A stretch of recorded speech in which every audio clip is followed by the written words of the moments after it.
طبيبي قريب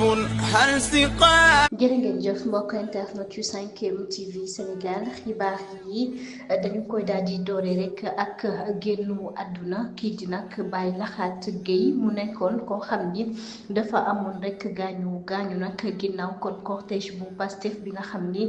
ñoo nekkoon ci Mbàkke ginnaaw élection yi ñu weesu mu mel ni démb kon daal di faatu moom nag Baye Laxaat Gueye bu ñu sukkandikoo ci suñu naataango yi di waa Source A di ñu ko xamal tey ji ci samedi bi ni accident bu cortège bu Pastef ca Mbàkke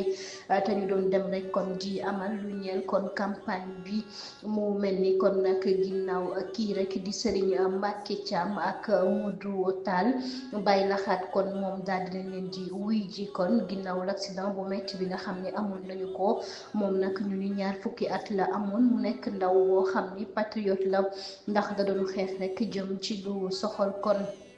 réew mi waaye itam lu soxal kon am campagne électorale yi nga xam ni ñu ngi ko doon amal foofee kon ñu xamal ni moom nag kii di Baye Laxaat kon wuy ji na boromam démb rek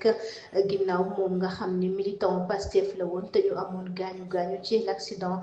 bi nga xam ne rek moo fa amoon. أيا نفس أدركت الأماني فهذه